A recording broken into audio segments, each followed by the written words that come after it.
क्यों राहुल भैया, ठीक ठाक बैठे हो ना? कोई परेशानी दिक्कत की कोई बात तो नहीं है ना? क्या मोदी जी, यहाँ तो दिक्कत ही दिक्कत है और परेशानी भी बहुत हो रही है। मैं उतरना चाह रहा हूँ लेकिन उतरने के लिए जगह ही नहीं मिल रही है। अरे इतनी सवारी भी कोई अपनी फटफटिया पर बिठाता है?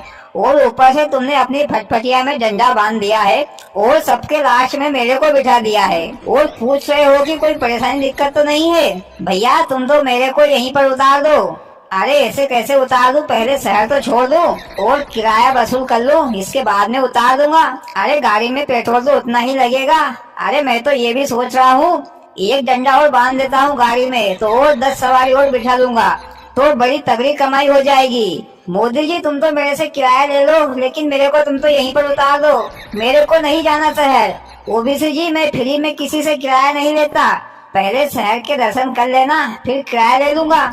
अखिलेश भैया तुम सिद्धू जी को कस के पकड़ के रखना, क्योंकि मैंने तुमको पकड़ रखा है ताकि मैं ना गिर जाऊं। योगी जी तुम तो मेरे को छोड़ दो, तुम तो गिरोगे ही, साथ में मेरी भी जान लोगे। अरे क्यों बच्चे की जान लेने को तुले हो? अरे गिरने का इतना ही डर लग रहा है तो बस में चले जाते। सस्ते किराए के चक्कर में मोदी जी की फटफटिया पर बैठ गए हो। इसलिए सियाने बुढ़े सही कहते हैं कि सस्ता रोए बार बार और महंगा रोए एक बार। अरे भैया हो, तुम लोगों की बकवास के चक्कर में सामने से लालू जी इंस्पेक्टर साहब टपक गए। सुनाओ इंस्पेक्टर साहब क्या परेशानी है? मोदी जी मेरी परेशानी तो तुम हो। तुमको कितनी बार कहा है कि अपनी फटफटिया पर सवारी ढोने का काम बंद कर दो, पर तुम तो दिन दुगने और रात चौगुने हो रहे हो। पहले सवारी गिन लेता हूँ फिर सवारी के हिसाब से चालान काटता हूँ। 1 2 3।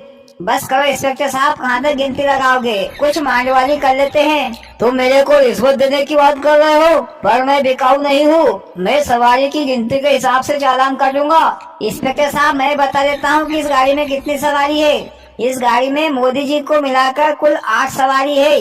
अब काट दो चालान बिना कुछ सोचे समझे, जितना मर्जी हो उतना।